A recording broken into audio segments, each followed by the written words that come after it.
Hello, Sir Daniel. Kumusta po? Redmond Tax Raymond here. So, ito sir, unboxing and testing natin sir yung unit na order nyo.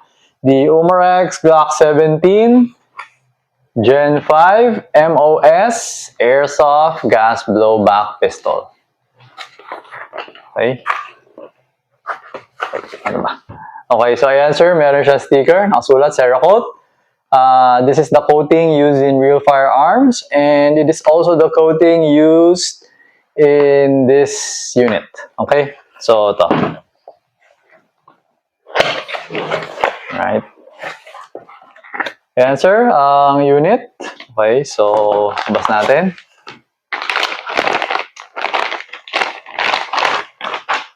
Okay, so ayan sir. Okay, so yun, makita mo yung mga markings, no? So, same siya ng itsura with the real firearm, with the real Glock 17 Gen 5 MOS. Ayan. So, MOS yan. Removable kasi modular optic system. Okay, so yan. So, removing the magazine. Okay, so as you can see the magazine, even the magazine looks like a real, the magazine of a real firearm. Okay, kasi hindi nakikita yung spring dito, di ba? Nasa loob siya. Okay, so yan. Yung nga lang ito, may bulb. Okay, pati yung ilalim, so yung sa tunay na baril, ganyan din yung itsura. Okay. Hindi nakikita yung butas para doon sa gas route. Okay, so yan. Right. So what's in the box? So nandito yung mga plates, no? For the red dot or the optics. Okay, optic plates. 4 na piraso yan kasi iba-iba yung mga footprint ng mga red dot. So, parang para sa lahat yata ng klase, meron. And ito yung tools, no? So, may dalawa. Isa para sa hop-up, pag-adjustment ng hop-up, tapos yung isa, pang tanggal netong screw na to.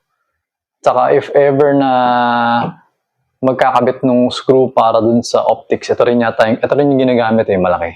Okay? So, meron siyang BB loader and manual. Okay? So, ayan. So, yan. Yun yung laman. Okay? So, wait. Tanggalin ko lang yung sticker. Right? Dikit lang muna natin dyan. Okay? So, as usual, yan. Sa pagkakinakasa mo siya, swabe siya. Diretso-diretso. Parang same sa tunay na barel. And pati yung tunog niya. Okay?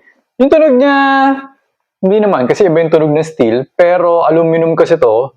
So, compared mo dun sa mga WE or yung mga ibang Umarex, like yung BFC, iba yung tunog. Mas metal yung tunog nito. Mas parang mas malapit siya sa steel. Kasi aluminum to eh. Okay, mas solid siya. Alright. So, ngayon, lagyan na natin ng gas. Nakabala tong magazine.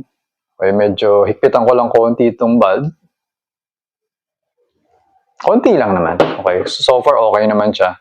Tapos, lagyan na natin ng gas. Okay, so pag maglalagay kayo ng gas, actually mas maganda lagyan mo na muna ng gas bago mo siya lagyan ng bala. Kasi nga, pag nilagyan mo ng bala, parang titigas na yung spring. So baka mahirapan ako mag-open na to. Okay, so yun. Ngayon, pag nagkakarga kayo ng gas, ganito ako maghawak. Okay, tingnan nyo kung paano ko siya hinahawakan. Meron kasi akong technique eh. Kahit na yung gas, meron akong technique. Ayan, dito ako nakahawak. Mapapansin mo yung iba, dito nakahawak nagkakarga ng gas. Hindi kasi maganda tong ganitong technique. Kasi maalog siya. Hindi siya, maalog. Hindi solid pag nagkakarga ka. Unlike pag dito ka nakahawak, pag malapit ka dito, parang konting dikit mo lang dyan. Hanapin mo lang gitna. Tapos, ganun ka. Solid yung hawak mo. Yun yung isang technique dun na ako lang yata gumagawa. Hindi ko alam.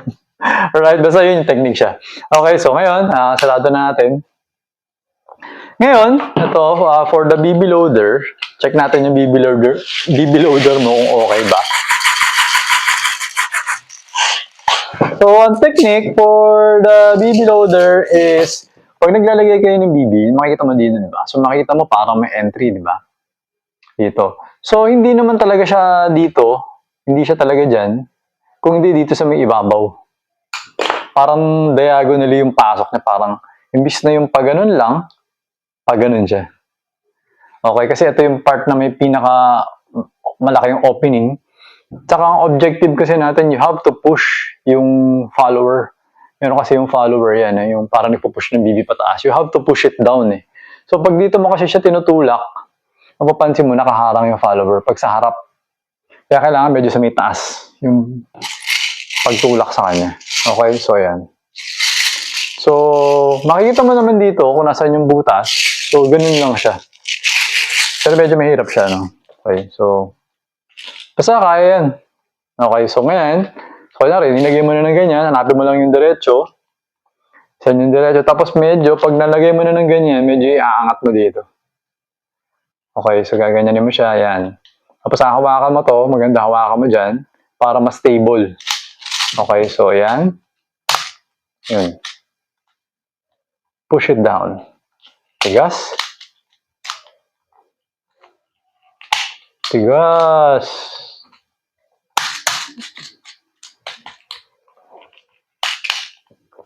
Mahirap nga, mahirap actually. Pero minsan, swabe eh. Pero for some reason, wait lang. Ito matigas eh. Alam ko na actually. So parang ano siya.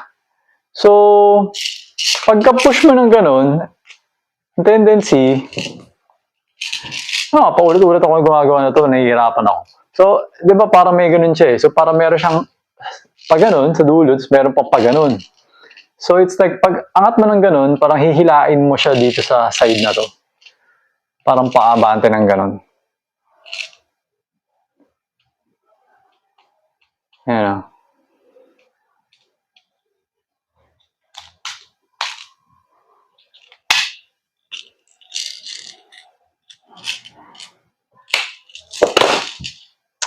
Hirap. Bigyan ko na lang kayo ng bigyan ko na lang kayo ng extra loader. Extra na BB loader. Yan. Freebie ko na sa inyo yun, sir. Kasi yung bibigay ko sa inyo yung loader, ganito yung adapter. Bigyan ko na lang kayo. Ayoko kayo mahirapan. Gusto ko mag-enjoy kayo. Hindi yung baka mamaya masira nyo pa yung loader eh, di ba? Kasi itong loader kasi doon parang pang M4 kasi ito eh. Ewan ko ba? Mga to mahina gumawa naman eh. So, medyo same din yung technique, pero ito kasi mas maliit, mas pang pistol kasi to. Yung adapter, yung bibigay ko sa inyo yung loader. Ayan o, saktong-sakto. So, medyo ganun din yung technique siguro. Ganun din. Wait lang, gawin natin. Medyo angat mo rin ng konti. Ayan o. Pero mas mabilis. Okay? So, bigyan ko kayo ng ganito. Para hindi na kayo mahirapan. Gusto ko masaya kayo eh. Gusto ko masaya yung mga bumibili sa akin. Naglalaro sila. Ayaw ko yung mainis sila sa BB loader. Okay? So ngayon, dito na tayo. Okay, test fire na natin to. Always remember to keep your trigger finger out. Nga pala, okay, nakalimutan ko sabihin kanina. Pag hinawakan nyo yung baril nyo, pagkakuha nyo sa kanya, always remember to keep your trigger finger out. Hammer down lang. Okay, kasi nakasa natin kanina, kaya tumangat siya. Wala lang, kinalabit ko lang. Okay, and make sure that this muzzle, okay, the muzzle of the gun is pointed at a safe direction. Walang tao dyan, walang LCD TV dun, walang hayop or something. Okay? So, any gun, kahit pellet gun lang, kahit toy gun lang yan, ganun yung gagawin mo. Lalo na kung tunay yung baril na hawak mo. Okay? Bakit? Just in case, tanong mo, para insurance lang, para safety. Just in case na may bala doon, nakalabit mo, pumutok, walang tatamaan. Ganun lang. Ganun siya kasimple. Okay? So, kaya yun yung parang dalawang pinaka-importante. Always remember to keep your trigger finger out, lalo na yung mga ganitong Glock actually. Wala naman sila yung mga manual safety. Kung tutusin, hindi naman talaga kailangan. Kapag sinabi kasi talagang safety, ito yung safety. Keep your trigger finger off the trigger. E di hindi yan puputok. Tama? Ganun na siya. Kasi ang mga baril kasi importante eh. Pag sa tunay, self-defense, di ba? So, paano yun pag binunot mo? Tapos mag-aanla ka pa ng safety. Diba? Syempre dapat pag binunot mo yan, pag may loaded yan, ipuputok mo na lang yan. Para maunahan mo yung kalaban. Eh, ano ka pa, nagdala ka pa ng baril kung mababaril ka lang din. Wala rin kwenta. Di ba? Ganun siya. Okay. So, yan. So, ngayon, inserting the magazine, actually, meron akong na-discover recently na technique. Okay? Kasi, ito kasi, pag ganyan, papasok ko, papakita ko sa inyo. Yan, medyo meron siyang konting play. Yan, play siya. Yan. So, ganyan. Yan. Okay, parang gumaganon. Meron siyang konting play, you know. Ngayon, iba rin kasi yung design niya to. Iba yung design ng nozzle niya. Tsaka yung mga nozzle ng mga WE or yung mga BFC, okay? Tapos, hindi ko rin sure kung yung ibang brand, may alog. May ganito. Hindi ko pa man double check eh. Pero yung Wii parang wala. Yung BFC, hindi ko pa sure. Hindi ko pa na-check. But, for this one, meron siyang konting play, no? So, ngayon, ang tip is so, anong nangyayari kasi paminsan, dahil doon sa konting play na yun, minsan, pag pinapasok yung magazine, tabingi. So, ngayon, dahil sa medyo iba yung design ng nozzle na to, okay? So, just in case, napapakita ko sa inyo kung ano yung nozzle. Kakalasing ko lang siya. Ito yung nozzle. Yan. Yung nasa ilalim na yan, yun, para may bilog. Okay? Kasi yung nozzle na yan, nag-a-align yan dito sa gas route. So, paminsan kasi, pag ito, tabingi, medyo iba kasi yung design nito eh. Kasi yung design kasi ng nozzle, yun, makikita mo, parang isang ganun lang siya. Yung ibang mga unit kasi, parang isang buo. Ito sa kanya, parang nakaganon lang siya eh, nakaganon. So, kailangan na to, umalign to dyan. Yung iba, isang buo. Parang ganun. Mahirap i-explain mo na kung paano. Basta, so, paminsan kasi, pag ini-insert yung magazine, tabingi ng konting-konti lang, parang nagganon lang ng konti. Ano siya, magiging supot siya. Supot yung blowback niya, tapos, parang, basta ano mahina yung blowback, so, supot yung FPS, ganun. Kasi nga, hindi nag-align yung parang butas. So, parang sumisingaw siya, tumatagas. So, yun yung isang importante doon. Okay?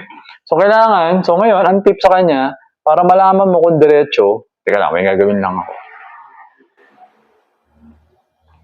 Okay. So, pwedeng pag pinapasok mo siya, you make sure na pantay. Kumbaga, ito, parang ididikit mo itong part na to, ididikit mo dito, sa wall nung magazine, no? Para pantay siya.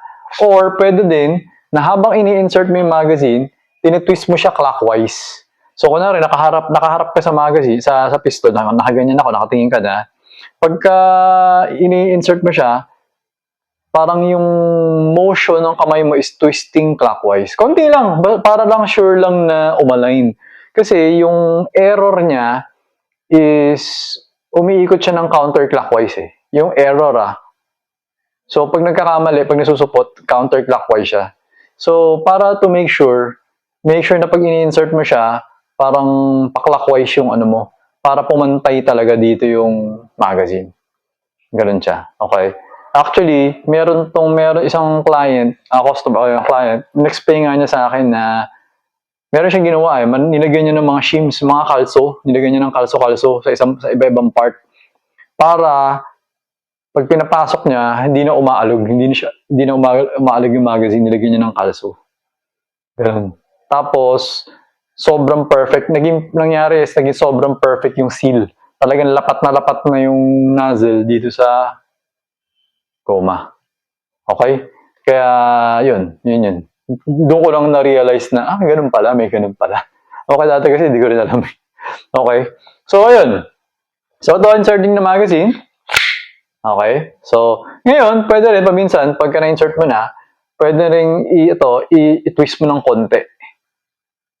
Twist mo ng konti. So, pag nakaganon ka, twist mo ng clockwise. Kung nakaganon ka, counterclockwise. Guess mo? Parang pag ganon. Clockwise. Pag nakaganon ka, clockwise yung twist mo clockwise. Pag nakaharap ka ng ganyan, counter. Okay, para diretso. Ganon. Okay? So, hope naiintindihan mo yung aking explanation. So, ayan, makikita mo, trigger finger out. Okay? Tapos, itong barrel, yan, nakita mo mataas, high. High yan dyan. Diyan mo siya lalagay. Hindi yan ganyan. Kailangan mataas to. Okay? Kung pwede nga, harang mo yan dyan eh.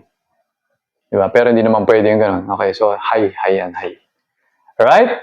Yan, ganyan ang pagtaong paghawak ng Glock. This is why I love Glocks. Okay, so yung mga ganito, so, kasi ganyan, no? Sarap hawakan. Okay. So, ayan. Parang saktong-sakto siya sa kamay mo.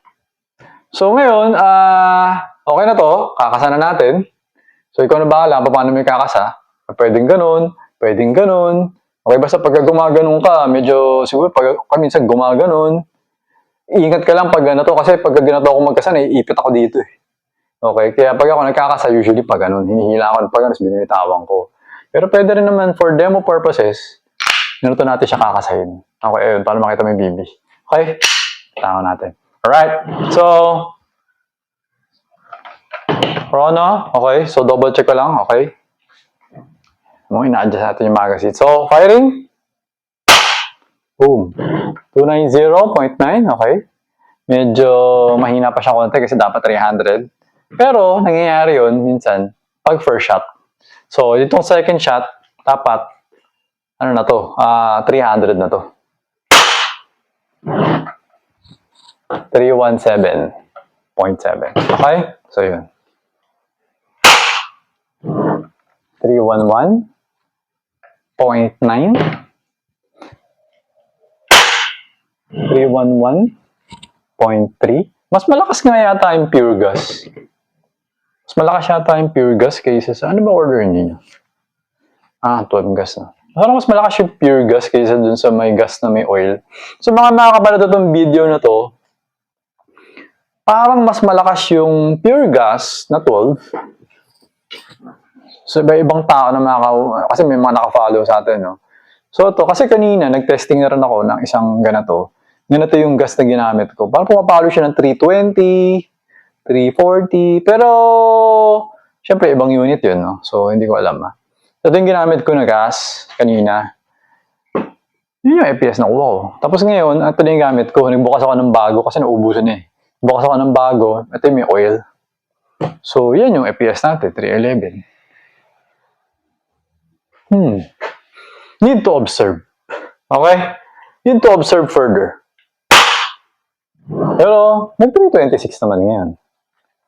So, kaya sinasabi ko, need to observe further. 315.6. Solid. Okay.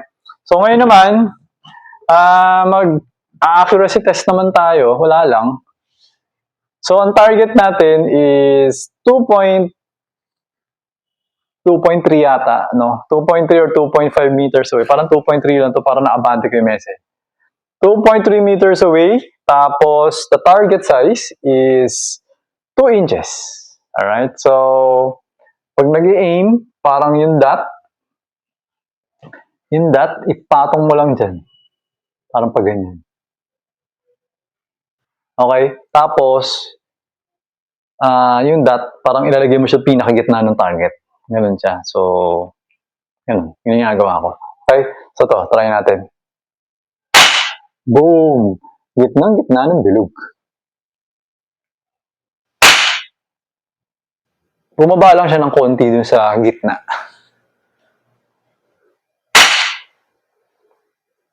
Sa gitna nung dalawang unang tama.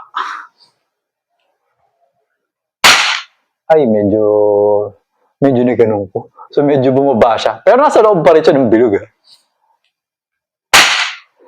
Gitna. Okay, so basically, yung 1, 2, 3 kanina, tapos yung 4, tapos bumalik ulit dun sa taas. Bumaba na siya ng konti. Okay. Umangat ng konti dun sa gitna. Ay, kulang na ng gas. Okay, kailangan natin magkarga ng konting gas. Nag-isupot na eh. Pero nadudun pa rin siya sa loob. Wala na ang gas. Okay. check. Okay, so tinanggal ko yung magazine, di ba? I-check ko lang just to make sure na may bala. Kasi mamaya, sabihin ko, nasan yung tama? Kaya pala wala palang bala. Kasi nga, di ba naging support? Baka hindi nakapag-load. Yun, makikita mo yung BB eh, no? Hindi ko lang alam kung kita. Yata eh. Okay. Basta makikita mo, pag sinilip mo, ayun, makikita mo, meron isang puti nandoon sa may chamber. Okay, so may bala siya.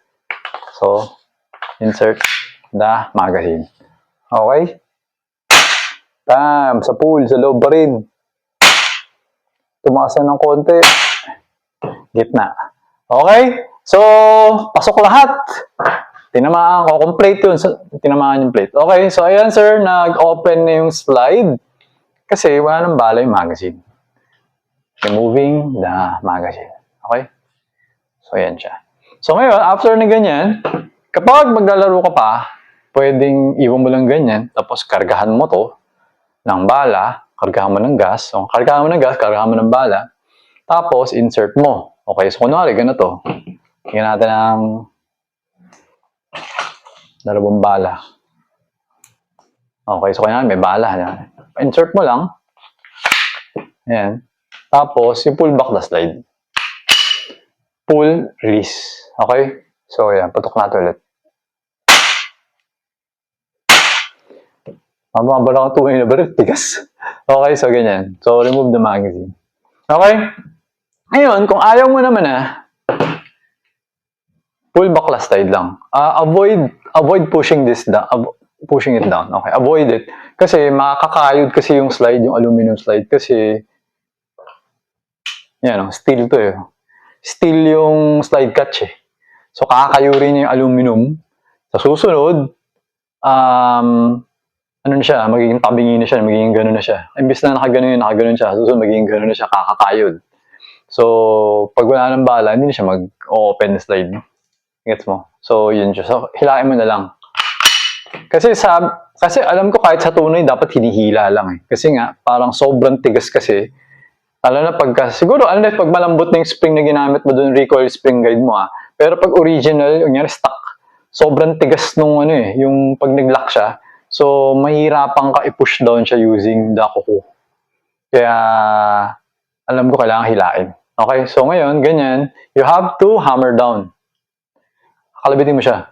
Hammer down mo siya para pag in-insert mo yung magazine, walang mangyayari. Ganyan siya. Kasi pag hindi mo i-insert, kunwari, ganyan, hindi mo hinammer down, wala nang bala, di ba? Wala rin tong bala. Nakapasok yan, puputo kasi siya. Okay? Eh, paano, mamaya, may bala pala or something, di ba? Nakalimutan mo lang. Eh, may madidisgrasya. Di ba? Okay? So, ayun, Sir Daniel, okay na yung inyong unit. I hope I've explained everything very clear to you. And, hindi ka magkamali sa paggamit na tong unit. Okay? So, ayun, sir, thank you very much. I'm going to pack this na. And then, dali ko na siya sa courier tomorrow. Okay? So, thank you for your orders, Daniel. Until next transaction po, always remember to stay safe, stay great, be good, and be thankful always. God bless po, sir. Bye-bye.